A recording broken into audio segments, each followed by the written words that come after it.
প্রথম কারণ মায়ের মধ্যে প্রথম যন্ত্রণা। আমি আপনি যখন মায়ের পেটে গিয়েছি, মা খেতে পারে না, শুইতে পারে না, বমি হয়। বাবাজি মা খেতে পারে না। নবী বলেন 10 মাস নফল রোজা রাখলে যে সব হতো মাদের সন্তান পেটে নিয়ে খেতে পারে না, ওই মায়ের আমল নামে 10 মাস নফল রোজার সব দেওয়া হবে। আমার বানের বাবাজিরা রে, খেয়াল করেন ভালো করে। কোরআনুল কারীমে প্রথম সূরা হলো সূরা বাকারা, শেষের সূরা হলো সূরা নাস। মানুষ কোরআনে ঢোকার আগে বাবা গরু থাকে, গরু কোরআনে ঢুকবে যখন পরিপূর্ণ মানিয়া বাহির হবে তখন নাস মানুষ হয়ে যায়। তখন কি ইসলামে প্রবেশ করতে হবে, পরিপূর্ণ মেনে বের হতে হবে। এক পাও মসজিদের ভিতরে আর এক পাও বাহিরে। ওটা বাহিরেও না ভিতরে, ভিতরে কইলো ভুল, বাহিরে কইলো ভুল। আমরা মুসলমানের এমন স্রোত ধরছে, কইলেও ভুল হয় মুসলমান, না কইলেও ভুল, ঠিক কিনা? ভাইরা আমার খেয়াল করেন ভালো করে। বুখারী শরীফের প্রথম হাদিস হলো নিয়তের হাদিস, শেষের হাদিস হলো আমলের হাদিস। যার নিয়ত ঠিক তার আমল ঠিক, যার নিয়ত ঠিক না তার আমলও ঠিক না রে। নিয়ত গন্ডগোল, সবটা কি জানিয়ে রাখেন মুমিন। জীবনের সফলতা অর্জন করতে কোরআনে জিন্দেগি কায়েম করতে হবে। কোরআন একটা সংবিধান, সেটার মধ্যে সবার হকের আলোচনা আছে। সবার কি, কার কাছে কার পাওনা, কার কাছে কি পাওনা আছে, সব পাওনার কথা। আপনি যদি ডাক্তার হন রোগীর পাওনা আছে, রোগী হলে ডাক্তারের পাওনা আছে, শিক্ষিত হলে অশিক্ষিতর পাওনা আছে, অশিক্ষিত হলে শিক্ষিতের পাওনা আছে, ইমাম হলে মুসল্লির পাওনা আছে, মুসল্লি হলে ইমামের পাওনা আছে। কথা আছে কিনা? হ্যাঁ, না খালি আমার পাওনা দিত, আমি কেউ পাওনা দিতাম? আমরা হলো স্বাভাবিক। এবারে খালি খাইতো, এবারে মানুষ সালাম দিত, এবারে কেউ দিত। এটা অভ্যাস, স্বভাব খারাপ। কথা বলেন ঠিক কিনা? আপনি যদি পিতা হয়ে থাকেন সন্তানের পাওনা আছে, আপনি যদি সন্তান হয়ে থাকেন পিতার পাওনা আছে রে। মা হয়ে থাকলে মেয়ের পাওনা আছে, মেয়ে হয়ে থাকলে মায়ের পাওনা আছে রে। একজনের পাওনা একজনের কাছে আর একজনের পাওনা আছে। তবে জানিয়ে রাখেন, আমরা শুধু বলি সন্তান কিভাবে বাবার পাওনা আদায় করবে, কিন্তু অথচ আগেই বাবা সন্তানের পাওনা। আমার দেশে বাবা মা ছোটকালে সন্তানের পাওনা আদায় করে না, এই জন্য সন্তান বড় হইয়া বাবা মার পাওনা আদায় করে না রে। কি করে না? ছোটকালে প্রথম পাওনা সন্তানের, দ্বিতীয় পাওনা মা বাবা, অথচ সন্তানের পাওনার খবর নাই। পরে বুড়া কালো কান্দে আমার ফুলা পাওনা আদায় করে। এটা আমাদের প্রথমই দোষ। ভাইরা আমার খেয়াল করেন ভালো করে। ও প্রাণের বাবাজি, একটা সন্তান পৃথিবীতে আসার পরে নাপাকি থেকে পবিত্র করা, ওই সন্তান বাবার কাছে তার পাওনা। পবিত্র করা এটা তার পাওনা, পবিত্র করা। ডান কানে আজান দেওয়া, বাম কানে একামত দেওয়া। এখন একামত আজানের খবর নাই, গজবের ফেসবুকে আমার ছেলে হইছে। আগে ফেসবুকে দে আমার ছেলে হইছে, দোয়া করো। এবার বন্ধু বাথরুমে ঠেলে আর দেখে ফুল হইছে, আলহামদুলিল্লাহ। আগে মানুষ আল্লাহরে 2 রাকাত নামাজ পড়ে শুকরিয়া আদায় করত, এখন গজবে ধরলে ফেসবুকে আগে। আরে হজ করতে যে ছবি সারো মিয়া মক্কায় গিয়া, কারা দেখে ফেললে স্যার? কথা বলে কারা দেখানোর জন্য সারো? আমি আসছি ভাইয়ের, কারে দেখাই তো ভন্ডা। ভাইয়ের আমার খেয়াল করেন ভালো করে, কথা বোঝা যায়? হ্যাঁ, খেয়াল করেন ভালো করে বাবাজি। ডান কানে আজান দিবা, বাম কানে একামত দিবা। আমি কিছু জরুরত কথা বলবো রে। বাবা মা হইয়া যদি সন্তানের পাওনা আদায় করো না, কিয়ামত বাবাজি ওই সন্তানরা যেদিন মারা যাবে সেদিন তার নামাজ হবে আজান একামত তো জন্মের পরে হয়ে গেছে, কিন্তু যে মা বাবা আজান একামত সন্তানকে দেয় নাই ওই সন্তানটা বিনা আজানে বিনা একামতে দাফন হবে একমাত্র মা বাবার গাদ্দারির কারণে। মা বাবার গাদ্দারি পাওনা আদায় না। সপ্তম দিন বাবাজি মাথা মুন্টুন করবারে ভালো একটা নাম রাখবা, ভালো নাম। বেবিটি স্থির পোলা বাম্পার না বাবা, আপেল না, মালদা, কমলা না, অকটেল, পেট্রোল, ককটেল নামও নাকি বাংলাদেশের মানুষ রাখে এরকম না, নাম রাখছে বেবি বাবা। 27 বছর বয়সে নাম তো মানায় না, কথা হয় না। 27 বছর বয়সে বেবি নাম মানা?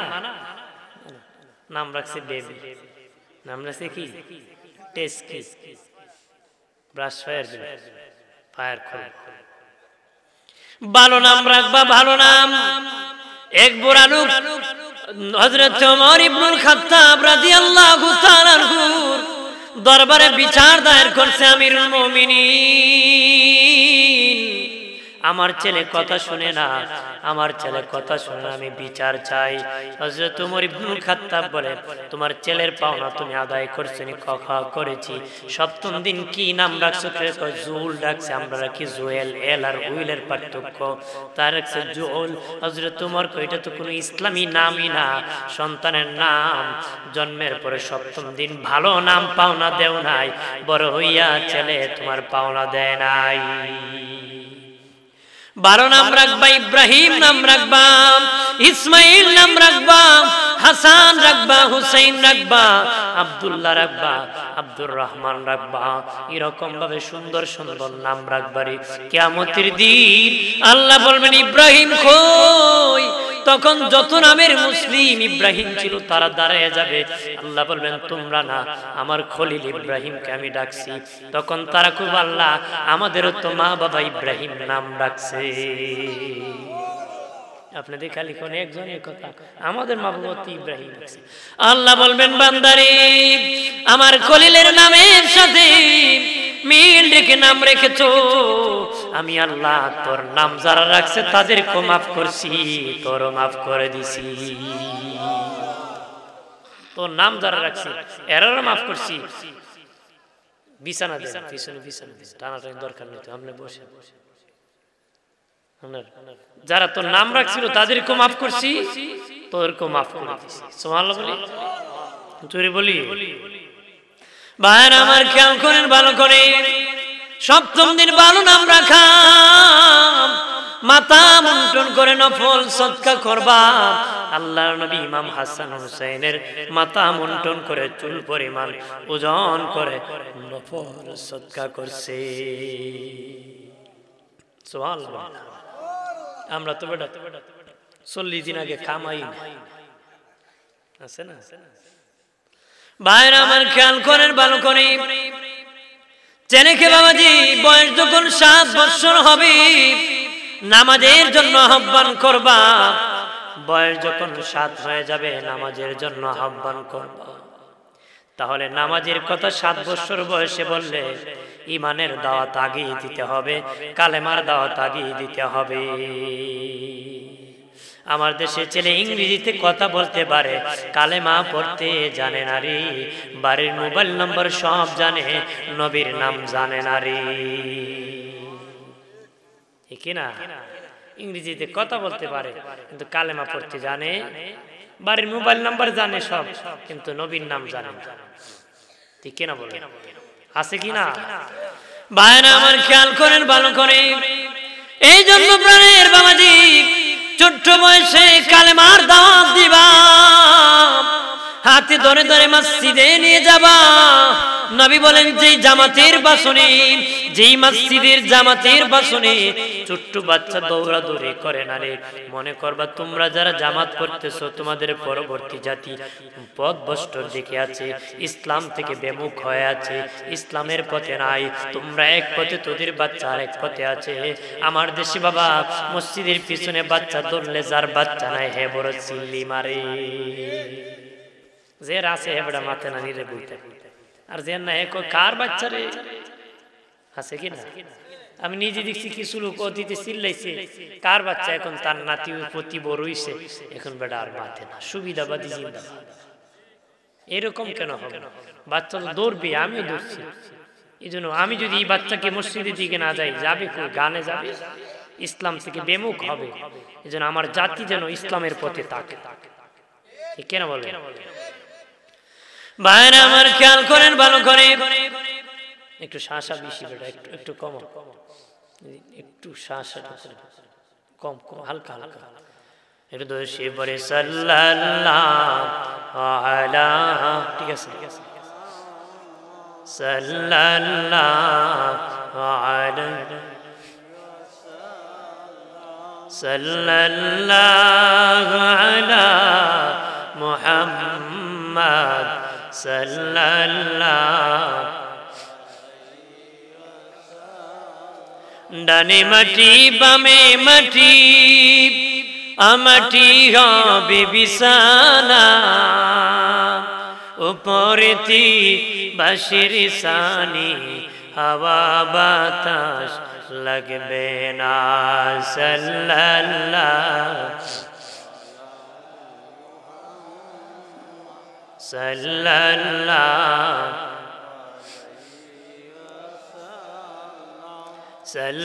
সাল্লাল্লাহু আলা মুহাম্মদ সাল্লাল্লাহু। আমার বানের বাবাজি খেয়াল করেন ভালো করিয়া, বাবাজি সন্তানকে হাতে ধরে ধরে মসজিদে নিয়ে যাবেন, বয়স যখন 10 হয়ে যাবে, নামাজ যদি না পড়ে বেদ দিয়ে আঘাত করবেন, শাস্তির ব্যবস্থা করবেন। নবী 10টা উপদেশ দিয়েছেন পরিবারকে ভালো বানাতে। এর মধ্যে একটা হলো নবী বলেন, আয় অনুযায়ী ব্যয় করবা, আয় অনুযায়ী ব্যয় করবার, ঘরে আদবের লাঠি রাখবা, আদবের লাঠি দিয়া তোমরা শাসন করবারে। আমরা দেশে একদল আছে খালি খাওয়ায় শাসন করে না, আরেক দল আছে খালি শাসন করে খাওয়ায় না, কথা হয় না। এটা একদিনে হবে না, আশা দিতে হবে, ভয় দেবে। কারণ কোরআনুল কারীমে বাবাজি শুধু আশার কথা দিয়ে সূরা নাজিল করেন নাই, শুধু ভয়ের কথা দিয়ে আল্লাহ সূরা নাজিল করেন নাই। যত জায়গায় আগে আশার কথা বলেছে, পরে ভয়ের কথা বলেছে, যত জায়গায় আগে ভয়ের কথা বলেছে, পরে আশার কথা বলেছে। যেমন আশা হলো জান্নাত, সুখের কথা একসাথে বলেন নাই, জাহান্নাম দুঃখের কথা, দুঃখের কথা একসাথে বলেন নাই। যত জায়গায় আগে জান্নাতের কথা বলেছে, পরে জাহান্নামের কথা বলেছে, আগে জাহান্নামের কথা বললে পরে জান্নাতের কথা বলেছে। সূরা জান্নাত নামক কোন সূরা নাই, সূরা জাহান্নাম নামক কোন সূরা নাই। কেন নাই? একটা সুখের কথা আর একটা দুঃখের কথা, একসাথে সুখ মানুষ শুইতে পারবে না, একসাথে এত দুঃখ মানুষ শুইতে পারবে। এজন্য সুখে দুঃখে মিলিয়ে থাকতে হবে। বাবাজি আয় অনুযায়ী ব্যয় করে খাওয়াবা, আর আদবের লাঠি দিয়ে শাসন করবা। সুবহানাল্লাহ বলেন। আমার প্রাণের বাবাজি খেয়াল করেন ভালো করিয়া, সবচেয়ে বড় পাওনা হলো জাহান্নামের আগুন থেকে বাঁচাও, আহাল পরিবারকে বাঁচাও। নিজে যদি বাঁচতে পারো, সন্তান বেঁচে যাবে। নিজে নামাজি হলে সন্তান নামাজি হবে, নিজে সত্যবাদী হলে সন্তান সত্যবাদী হবে, নিজে মিথ্যাবাদী হলে সন্তান মিথ্যাবাদী হবে, নিজে আল্লাহওয়ালা হলে আওলাদ আল্লাহওয়ালা হবে, নিজে মুত্তাকি হলে আওলাদ মুত্তাকি হবে। বাপ ভালো তো বেটা ভালো, মা ভালো তো মেয়ে ভালো, গাই ভালো তার বাছুর ভালো, দুধ ভালো তার ঘি ভালো। কথা বলেন ঠিক কিনা? রে প্রাণের বাবাজি খেয়াল করেন ভালো করিয়া বাবা, নিজে ভালো হয় সন্তান ভালো হবে রে। কারণ আম গাছ থেকে আম হয়, জাম গাছ থেকে জাম হয়, কাঁঠাল গাছ থেকে কাঁঠাল হয়। কাঁটাওয়ালা মামদার গাছে ভালো কিছু আশা করা যায় না, লাকড়িও হয় না, দুমা মারে বাবা। এই জন্য নিজে ভালো হতে হবে, আওলাদ নিজে জাহান্নাম থেকে বাঁচতে হবে, পরিবারকে বাঁচাতে হবে। বাঁচতে হবে কিনা? মুখে মুখে বলতে পারেন আল্লাহ যদি হেদায়েত না দেয় আমি কেমনে দিব? আপনারও কাজ আছে, আল্লাহর শুধু কাজ নাই। যে আমার কোনো কাজ নাই, আল্লাহর সব কাজ। এবারটা বৈরাগী, ইসলামী বৈরাগীদের টাই নাই। যে আমার কোনো আল্লাহর কোনো কাজ নাই, আমার সব কাম, এ নাস্তিক। ইমানদারের বক্তব্য হলো আমারও কাজ আছে, আল্লাহরও কাজ আছে। না বিয়ে করা কার কাজ? আল্লাহর কাজ না আমরার কাজ? বাচ্চা দেওয়া কার কাজ? বিয়ের মাধ্যমে আল্লাহ বাচ্চা। এই জন্য সন্তান ভালো বানাতে আপনি চেষ্টা করবেন, বানালে এই চেষ্টার উপর তাকলে এখান থেকে আল্লাহ ভালো বানায়া দিবে। আপনি ধান জ্বালা যখন ফালায়, বলেন সিদ্ধ ধান যদি ফালায় জ্বালা হইব? ধান হইব? মানে যদি আল্লাহ দিলে দিতে পারে, মানে আমি গলত দিছি ভুল মারি হইব? এটা বীজ দান দিতে, ঠিক না? আমার বানের বাবাজি, সন্তানের পাওনা আদায় করবা বাবা। এক বুড়া লোক নবীজির কাছে বলে, নবীজি ও মায়ের নবী, আমার পকেট এক সময় বাড়ি ছিল, আমার ছেলের পকেট পাতলা ছিল, আমার দেহে শক্তি ছিল, আমার ছেলে দুর্বল ছিল। এখন আমার ছেলে সবল, আমি বুড়া দুর্বল, আমার ছেলের পকেট টাকা ভারী, আমার পকেট পাতলা গো নবী। কিন্তু আমার ছেলে আমার খবর রাখে না, আমার যত্ন করে না। নবী ওই ছেলেকে ডাক দেয়া কই, যুবক তোমার শুনেছি তুমি তোমার মা বাবার খবর রাখো না, তোমার জান মালের মালিক তোমার পিতামাতা, তোমার জান মালের মালিক তোমার পিতামাতা, জান মাল দিয়ে পিতা মাতার খেদমত করো। সুবহানাল্লাহ বলে না? কারণ মা পেটে না নিলে জীবন হতো না, খাওয়াইলে বাবা এই শক্তি বডি হতো।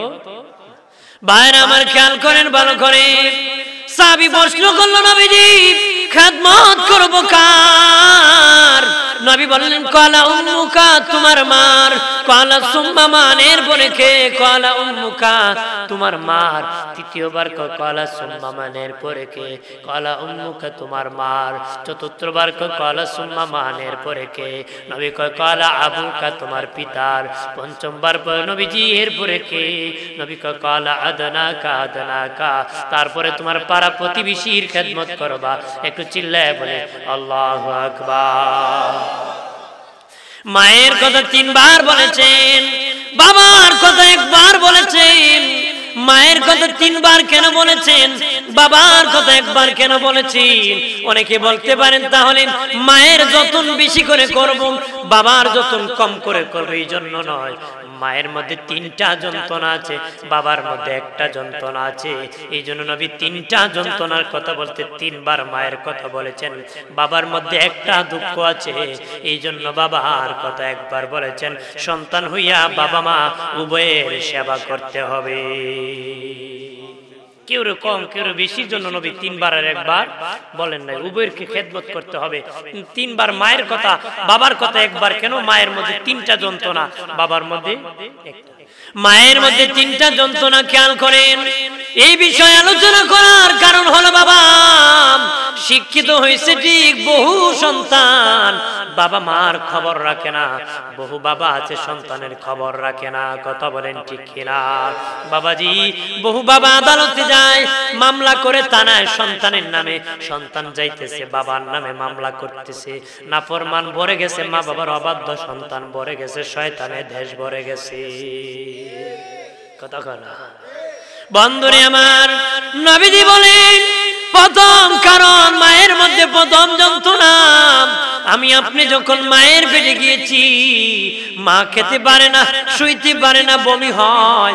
বাবাজি মাদে খেতে পারে না। নবী বলেন 10 মাস নফল রোজা রাখলে যে সব হতো মাদে সন্তান পেটে নিয়ে খেতে পারে নাই, ওই মায়ের আমল নামে 10 মাস নফল রোজার সব দেওয়া হবে। কয় মাস?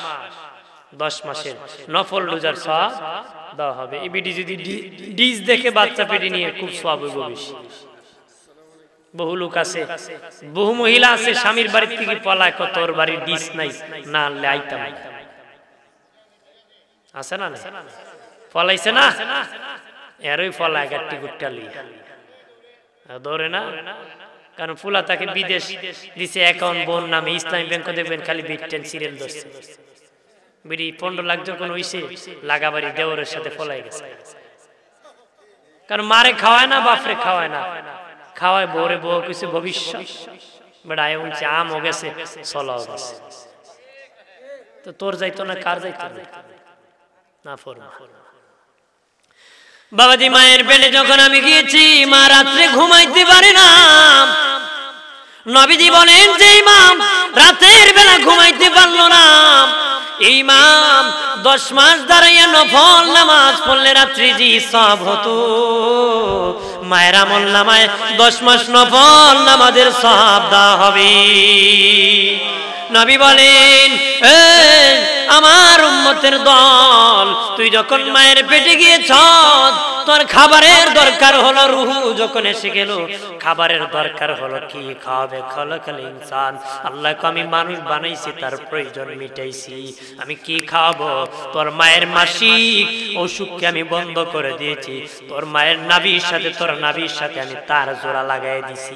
আমি ইচ্ছা করলে তোর মায়েরই রক্ত তোর মুখ দিয়ে আমি পাস করে দিতে পারতাম, কিন্তু মুখ দিয়ে দিই নাই, মুখটা পবিত্র রাখছি, তোর নাভি দিয়ে পাস করে দিয়েছি, তোর সেখানে আমি খাওয়াইছি, আর মুখটাকে পবিত্র রেখেছি দুনিয়ায় যেন ওই পবিত্র জবান দিয়ে আমার মতন আল্লাহকে আসার পরে ডাক দিতে পারো।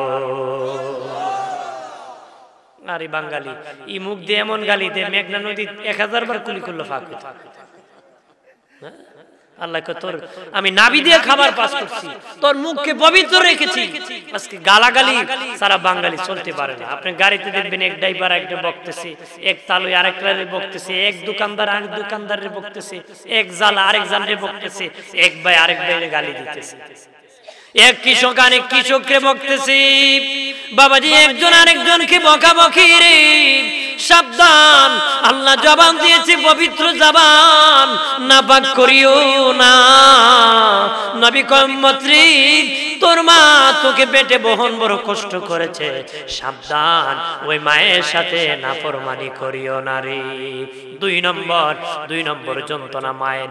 আমি আপনি যখন পৃথিবীতে আসবো মায়ের পেটে আমরা ফুটবলের মতন গোল ছিলাম, পা ছিল নিচে মাথা ছিল উপরে, একটা ব্যথা সৃষ্টি হয়ে পা চলে যায় উপরে, মাথা চলে আসে নিচে, একজন ফেরেশতা আসিয়া টান মেরে লম্বা করে দেয়, ওই সময় মায়ের কলিজায় পা দিয়ে আঘাত করে পৃথিবীতে আমরা এসে যাই, মা বেহুশ হয়ে জমিনে পড়ে যায়। আসার পরে বাবাজি পৃথিবীর কোনো ডাক্তার নাই, কবিরাজ নাই, ঔষধ নাই বাবা, ওই যে মারে লাথি মারছি বাবা, মায়ের দুঃখ ভুলাই দিবে, পৃথিবীর কোনো ডাক্তার কবিরাজ নাই। কিন্তু আমি আপনি যখন পৃথিবীতে আসার পরে ওয়াহ করে কান্না করি, মায়ের 10 মাস পেটে বহনের যন্ত্রণা, প্রসব যন্ত্রণার কথা সব বলে কয় আমার জাদুমণি রে আমার স্কুলে উঠায় দাও। কেউ কাউরে লাথি মারলে আঘাত করলে পেলে প্রতিবাদ করে, হাতে লাগালে পেলে শাস্তির ব্যবস্থা করে, কিন্তু আমি মাকে কত যন্ত্রণা দিয়েছি, আসার সময় মাকে কত কষ্ট দিয়েছি, কিন্তু মা সব দুঃখ বলে পৃথিবীর কোনো মা নাই বলছে যে হে আমার বড় যন্ত্রণা দিচ্ছে, ওরে ধর গলা চাপ দিয়া মা আছে নাকি? সন্তান যখন ওয়াহ করে কান্না দে মায়ের যন্ত্রণা সব ভুলে সুবহানাল্লাহ বলে।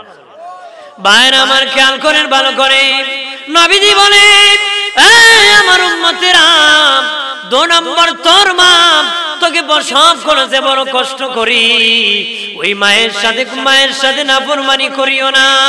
3 নম্বর আমি আপনি যখন পৃথিবীতে এসেছি ভাত খেতে পারি না, মাছ খেতে পারি না, আপেল খেতে পারি না, গোশত খেতে পারি না, কি খাবো আল্লাহকে তুই পৃথিবীতে আসার আগে তোর মায়ের বুকের উপর আমি খাবারের ব্যবস্থা করেছি।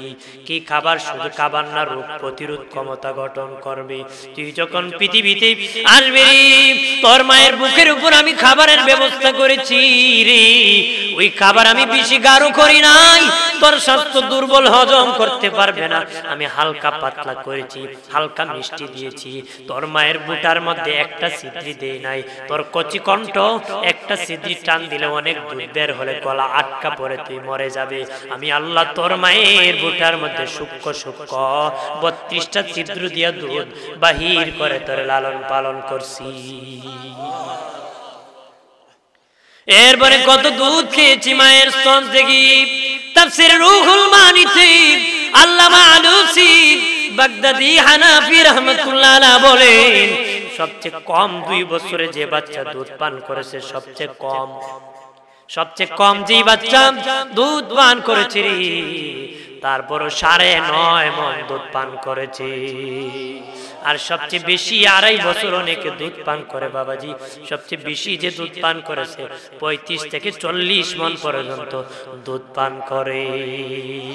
নবীজি বলেন সাবধান, ওই মায়ের সাথে নাফরমানি করিও না রে। চতুর্থবার নবীজি বাবার কথা বলেছেন, আমি আপনি যখন মায়ের বেটি গিয়েছি, বাবা ইনকাম বাড়াই দিছে, খরচ কম করে বাবা টাকা জমানো শুরু করছে, আমার ছেলে আসবে, মেয়ে আসবে, কাপড় লাগবে, বাসস্থান লাগবে, শিক্ষার ব্যবস্থা লাগবে, এইভাবে বাবা কষ্ট করে বৃষ্টি বীজের রৌদ্র শিখায়, প্রবাসী জিন্দিগি করে, মানুষের বাড়ি কাজ করে, দোকানদারি করে, এই মেহনত করে করে তোমাকে আমাকে বাবা মা খাওয়াইছে, বাবা খাওয়াইছে, বাবাদের তোমাকে এই কঠিন টালা গাড়ি চালাইয়া, রিস্কা চালাইয়া কারো কারো বাবা খাওয়ায়। বাবার অন্তরে মারাত্মক এটা যন্ত্রণা, যখন সন্তান কষ্ট দেয় তখন বাবা কত কষ্ট করে তোরে খাওয়াইছি। নবী কো সাবধান, ওই বাবার সাথে নাফরমানি করিও না রে। আজুরে কোন আল্লাহু আকবার, জোরে কর। ভাইরা আমার খেয়াল করেন, ভালো করেন, দুনিয়ার যত পাপ আছে রে আমার আল্লাহ ইচ্ছা করলে মাফ করে দিতে পারে, কিন্তু মা বাবার বেয়াদব সন্তানকে ক্ষমা করে না, মা বাবার বেয়াদব সন্তানকে আল্লাহ মাফ করে না। দুনিয়ার সব পাপ ইচ্ছা করলে আল্লাহ মাফ করে দিতে পারে, মা বাবার বেয়াদব সন্তানকে মাফ করে না। দুনিয়ার যত পাপ আছে সব পাপের সাজা শুরু হয় মরণের পরে, সব পাপের সাজা শুরু হয় মরণের পরে, কিন্তু মা বাবার অবাধ্য সন্তানের সাজা শুরু হয় মরণের আগে। কোদ বেয়াদব মা বাবার বেয়াদবের সাজা দুনিয়ায় থাকতে হইছে। এক বেটা তার বাপরে গলায় গামছা বাঁধা 50-60 টাকা নিছে, নিচে পরে হে রাখ বাবা রাখ, 8টা নিস না, এক হাত নিলে জুলুম করবে, এক হাত নিলে কি জুলুম করবে। যে বাপে কয় পোলা 50 আনলাম, জুলুম হইল না, এক হাত নিলে জুলুম। আমিও তোর দাদারে এই 50 আনছিলাম, আমি তোর দাদারে কি এই জন্য তুইও খাইছ, আমি যে মার দিছি সেই মার খাইছি। খোদা খোদা আমার বানের বাবাজি খেয়াল করেন, ভালো করে, নবীর সাহাবী হযরত আবু বকর সিদ্দিক রাদিয়াল্লাহু তাআলা আনহু ইসলাম গ্রহণের আগে একটা বিয়ে করেছিলেন। ওই বিবির ঘরে একজন মেয়ে হয়েছিল, যার নাম আসমা বিনতে আবু বকর। ওই আসমা একদিন আসিয়া কোন নবীজি আমার মা মুশরিকা শিরক করে গো নবীজি, আল্লাহকে মানে না, আপনার রাসূলকে মানে না, আমার মা মুশরিকা আমার কাছে আসে গো নবী, আমি আমার মুশরিকা মায়ের সাথে কেমন আচরণ করতে পারি? নবী কো আসমা তোমার মা আল্লাহকে মানে না, আমি রাসূলকে মানে না রে।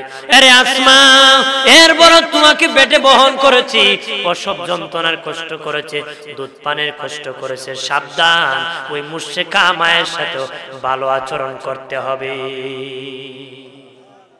মুশরিকা মায়ের সাথে ভালো আচরণ। হযরত আব্দুল্লাহ ইবনে উমর দয়াল নবীজির কাছে এসে কয় নবীজি ও মায়ের নবী, আমি একটা বিয়ে করেছি, আমার বিবি আমাকে বড় মহব্বত করে গো, আমি আমার বিবিকে মহব্বত করি, আমরা দুজনে কোনো সমস্যা নাই, কিন্তু আমার বাবা উমর আমার বিবিকে দেখতে পারে না।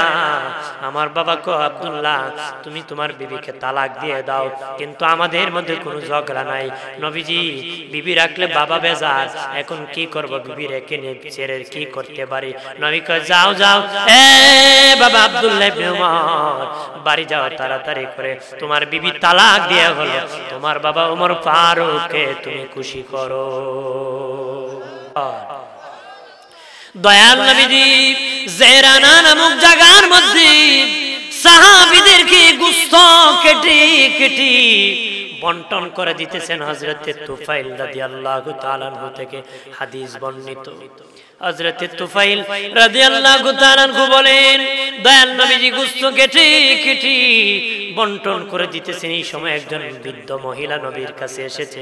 মহিলার সম্মানে নবীজি দাঁড়ায় গেছেন, নবীর দামি চাদর মোবারক বিছিয়ে দিয়েছেন, কোনো প্রশ্ন ছাড়াই মহিলা চাদর মোবারকে বসে গেছে। হযরত তুফাইল বলে এ সাহাবীরা ওই মহিলা কে রে? নবীর কাছে কথা বলতে ভয় হয়, বসতে ভয় হয়। মহিলা বিনা অনুমতিতে বসে গেছে, কোনো কথাবার্তা ছাড়াই মহিলাকে। সাহাবীরা কত তুফাইল, উনি কে জানুনি? উনি নবীর দুধ মা হালিমাতুস সাদিয়া। দুধ মাকে যদি নবী এত সম্মান করে, তাহলে আমার গর্ভধারিণী মাকে কত সম্মান করতে হবে? কথা বলেন ঠিক কি না? বাইরে আমার খেয়াল করেন ভালো করে। রাত যখন হয়ে যায়, সন্তানের প্রতি যদি বাবা মা খুশি হইয়া ঘুমায়, সন্তানের প্রতি দুজন বাবা মা যদি খুশি হইয়া ঘুমায়, সকাল যখন হয়ে যায়, খুশি হইয়া তারা যখন ঘুম থেকে উঠবে, ওই সন্তানের জন্য আমার আল্লাহ 2টা জান্নাতের দরজা খুলে দিবে। একজন খুশি থাকলে একটা জান্নাতের দরজা খুলে দেওয়া হবে, 2জন বেজার থাকলে 2টা জাহান্নামের দরজা খুলে দেওয়া হবে। মা বাবা যদি তোমার প্রতি বেজার থাকে, দুজনে 2টা জাহান্নামের দরজা দুনিয়া থাকতে তোমার খুলে দেওয়া হবে। এক ব্যক্তি কোন নবীজি, ও মায়ার নবী, আমি আমার মা বাবার খেদমত করে ঠিক, ভালো ব্যবহার করে ঠিক, কিন্তু তারা আমার সাথে ভালো ব্যবহার করে না। আমি তাদের উপর জুলুম করি না, কিন্তু তারা আমার প্রতি জুলুম করে। আমি কি তাহলে আমার মা বাবার প্রতি জুলুম করতে পারবো না? নবীজি 3বার বলেছেন, ওয়া ইন যালামাহু ওয়া ইন যালামাহু ওয়া ইন যালামাহু। যদিও তোমার মা বাবা তোমার প্রতি জুলুম করে, তারপরে তুমি তোমার মা বাবার প্রতি জুলুম করা যাবে না। যদি ইনসাফ না করে সন্তানের প্রতি, আদালতে কিয়ামতের দিন আমার আল্লাহ বিচার করবে। সন্তান বিচার করার অধিকার রাখে।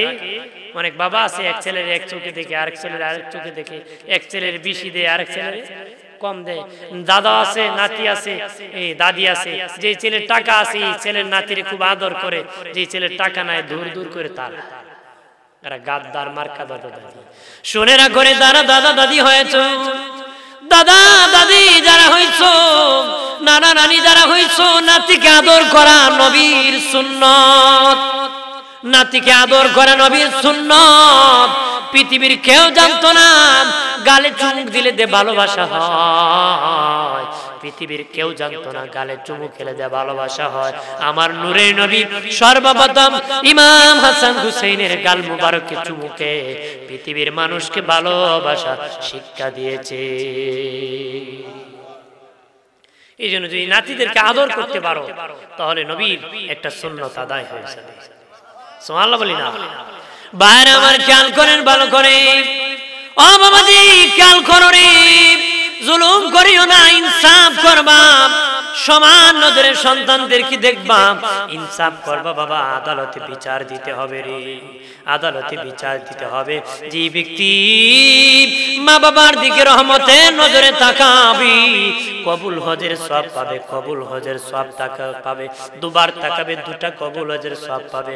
112 যদি তাকায়, নবী কয় আল্লাহ এত দয়ালু, 100টা কবুল হজের সওয়াব দিয়ে দিবে।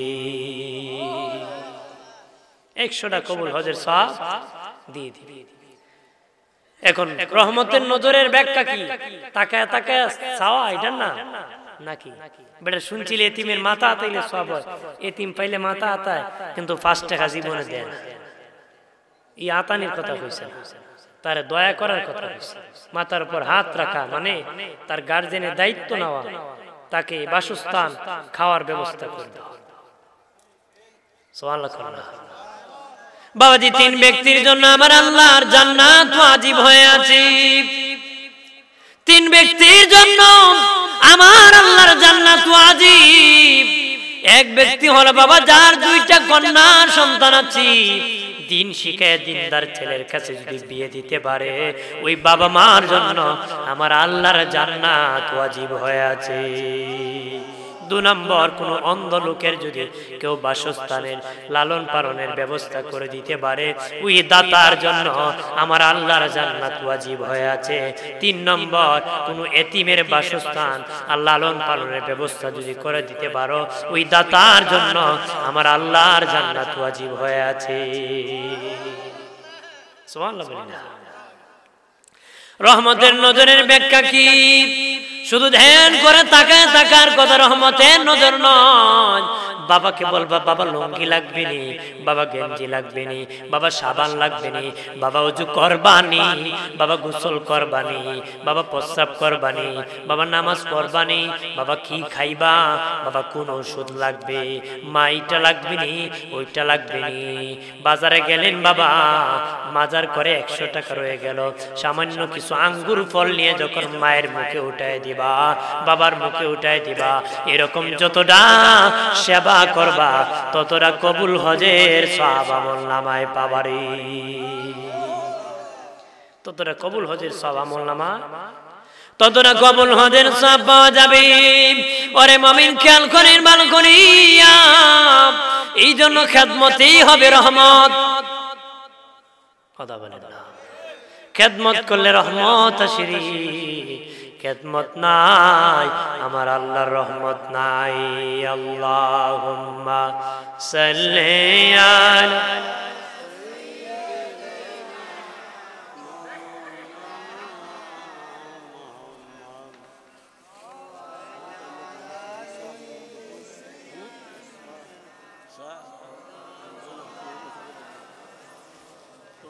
ডানে মাটি বামে মাটি, আমাটি হাবি বিছানা, উপরেতে বাঁশির সানি, হাওয়া বাতাস লাগবে না। আল্লাহুম্মা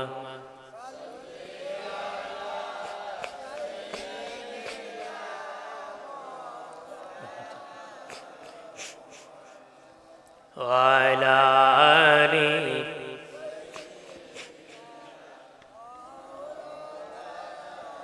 আমার বানের বাবাজি খেয়াল করেন ভালো করে, আব্দুল্লাহ ইবনে উমর থেকে লম্বা হাদিস বর্ণিত। 3 বন্ধু রাস্তা দিয়ে যায়, যেতে যেতে হঠাৎ করে বৃষ্টি এসে যায়, আশ্রয় নেওয়ার মতন কোনো জায়গা নাই গো। 3 বন্ধু গুহায় উঠিয়া, গুহার পাহাড়ে উঠিয়া গুহার ভিতর ঢুকে যায়। একটা পাথর আসিয়া গুহার মুখ বন্ধ করে দেয়। আপনাদের এলাকায় মানুষ কম না বেশি? কথা হয় না। আজকে কি এলাকা ফালায় বাগছে না না আছে? আমার তো মনে হয় ফলাইছে। তো বড় ভ্যান্ডেল বানালেন, মনে হয় এলাকার মানুষ ফলাইছে, ভাবছে আজরি লাইতে পাই। হ্যাঁ, যেখানে ফলাই ভাই এখানে আজরি তোমার সাথে আছে। হ্যাঁ, আজকে মাটির উপরে ঘর আছে, আগামীকাল মাটির নিচে ঘর হতে পারে। কথা বলেন না? বুড়া হওয়ার পরে ডর নাই, ভয় নাই। আল্লাহ বলেন তোরে জওয়ান বানাইছিলাম সেই সময় না আমারে বলে গেলে রে, আজকে বুড়া হইলে এরপর মাহফিল গেলে না আমারে বলে গেলে, এর মতন নাফরমান আর কেউ হতে পারে না রে। আল্লাহকে তোরে বুড়া বানাইছি, এরপর তুই আমারে ভুলে গেছিস, আমারে স্মরণ করছ। এক বয়সে না তোর শক্তি দিছিলাম, এই যৌবনের কারণে আমারে ভুলে থাকছ, এখন তোরে নরম বানাইছি, এরপর আমারে ভুলে রইছ। এর চেয়ে আর আল্লাহ বলেন এর চেয়ে নাফরমান আর কেউ হতে পারে? জওয়ান বয়সে কত ডেন্ডেরি করতেছ, তোর মতন কত জওয়ান মরে গেছে, কবরে খেজুর গাছ উঠে গেছে। আমার হবিগঞ্জে কয়েকদিন আগে একটা যুবক বাবা বিয়ে করবে, তার বাড়িতে গিয়ে দিছে, লাখ লাখ টাকা খরচ করছে, শ্বশুর বাড়ি হুন্ডা পাইছে, বিশ্ব রোডে অ্যাক্সিডেন্টে জায়গায় মারা গেছে। বিয়ে করা কপালে নসিব হয় নাই, আর কেলা অপেক্ষা আছো গ্যারান্টি দিবা বাসবাড়ি। আর কে আছে গ্যারান্টি দিব যে আমি বাঁচবো? এই গ্যারান্টি দেওয়া যাবে? ভাইরা আমার খেয়াল করেন ভালো করে, ও বাবাজি 3 বন্ধু পাহাড়ের ভিতর আটকা পড়ে যায়, বিপদে পড়ে যায় গো। এক বন্ধু আরেক বন্ধুরে ক বন্ধু এমন জায়গা ধরা খাইছি পৃথিবীর কেউ জানবে না রে, পৃথিবীর কেউ গুহার মুখে আসবে না, পাথরও সরাবে না, আমাদের কি গুহার ভিতরে মরতে হবে। দেখো বন্ধু, জীবনে নি কোনো ভালো আমল করছো, ওই ভালো আমলের উসিলা দোয়া করো, ওই তো আমার আল্লাহ এর উসিলা গুহা থেকে মুক্তি দিতে পারে। সুবহানাল্লাহ বলি। এক বন্ধু ডেকে বলে, ওগো আল্লাহ, আমি গরিব, প্রতিদিন ছাগল রাখতাম গো আল্লাহ। বিকাল বেলা বাড়ি ফিরতাম, ছাগলের দুধ দহন করতাম। প্রথম আমি আমার মা বাবারে খাওয়াইতাম, তারপরে বাচ্চাদেরকে খাওয়াইতাম, তারপরে আমি আমার বিবি খাইতাম। একদিন রাত হয়ে গেল, আসতে দেরি হয়ে গেল গো। ও আল্লাহ, সে দুধ দহন করি, আমার মা বাবা ঘুমায় থাকলো, কিন্তু মা বাবাকে না খাওয়াইলে আমি কাউকে খাওয়াই না। সারা রাত আমার সন্তান কান্না করছে, খাওয়াই নাই। ঘুম থেকে মা বাবা উঠছে, তারপরে খাওয়াইছি, সন্তানদেরকে খাওয়াইছি, আমি আর আমার বিবি খাইছি। আমার মা বাবার ওই খেদমতটা তোমার কাছে যদি পছন্দ হয়ে থাকে, এর উসিলায় গো হাত থেকে মুক্তি দাও, গো হাত থেকে কি দাও? মুক্তি দাও। তোমার হরেন বাহিরে আওয়াজ আছে, আমি যে করে খাইছি করছি না জানা। বন্ধুরে আমার খেয়াল করেন ভালো করে, আমার আল্লাহ ফেরেশতাকে ডেকে বললেন, ফেরেশতা যাও যাও, পাথরের 3 ভাগের 1 ভাগ পাথর সরায়া দাও।